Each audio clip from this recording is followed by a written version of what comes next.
Assalamualaikum warahmatullahi wabarakatuh. Kami dari kelompok B kelas E akan menjelaskan mengenai Green Building PUPR. Sebelum itu kami akan memperkenalkan diri terlebih dahulu.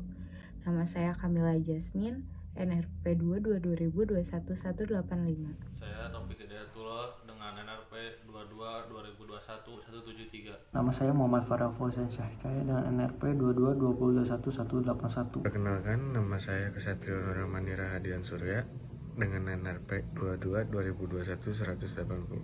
Perkenalkan, nama saya Muhammad Mafarifki dengan NRP 22 2021 164. Kampus Kementerian PU yang terletak di Jakarta Selatan memiliki luas lahan sebesar 53.300 meter persegi. Sejak tahun 2003, Master Plan mengembangkan kawasannya. Meskipun demikian, perencanaannya baru dimulai pada 2008. Perencanaan yang lebih kompresif dilakukan sejak tahun 2010. Keseluruhan perencanaan tersebut berdampak pada peningkatan ruang terbuka hijau, penurunan ruang terbuka non-hijau, peningkatan total luas lantai, penurunan luas tapak bangunan, dan peningkatan jumlah penghuni.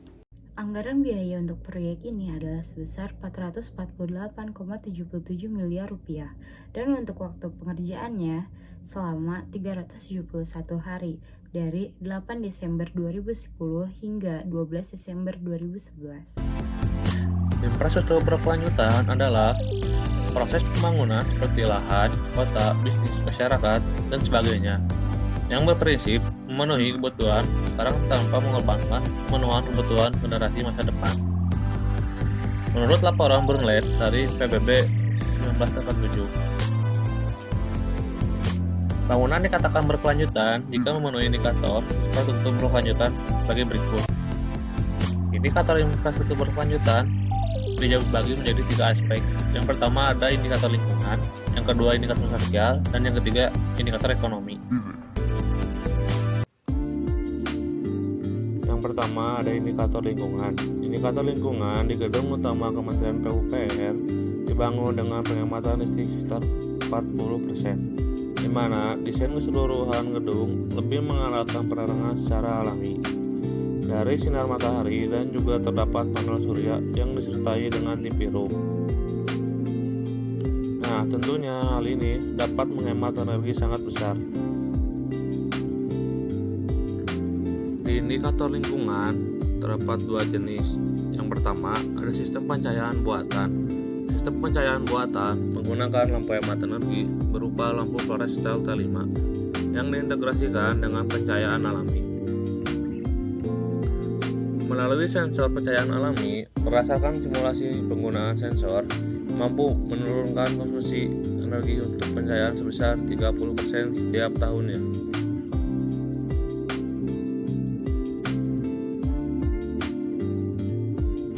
Kedua dari indikator lingkungan yaitu adanya rainwater harvesting, recycling, dan reuse.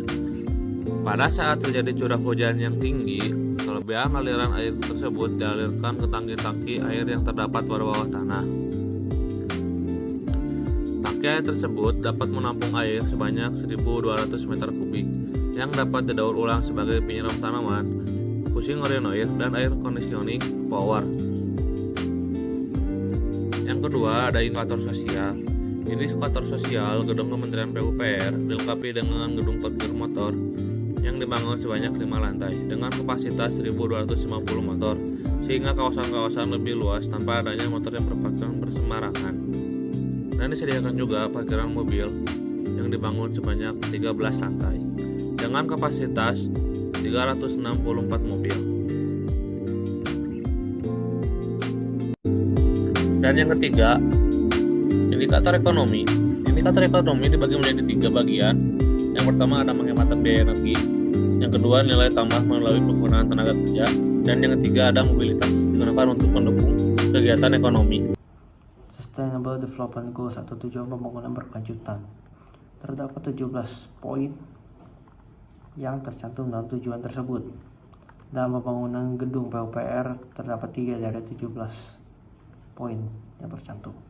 Pertama, energi bersih dan juga terjangkau, yaitu energi yang terjangkau yang bisa diandalkan, berkelanjutan, juga modern.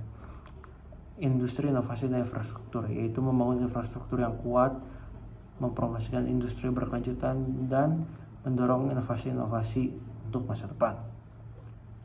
3. Penanganan dan perubahan iklim, yaitu mengambil langkah penting untuk melawan perubahan iklim dan juga dampaknya.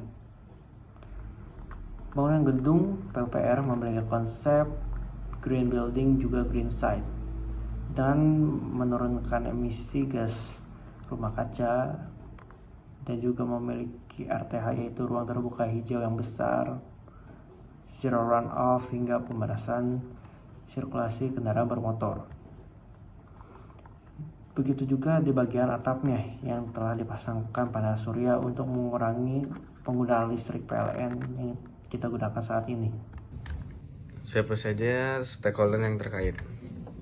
Stakeholder yang terkait di sini yaitu Badan Pengembangan Infrastruktur Wilayah atau dikenal BPIW, merupakan salah satu stakeholder dalam pembangunan gedung Kementerian PU.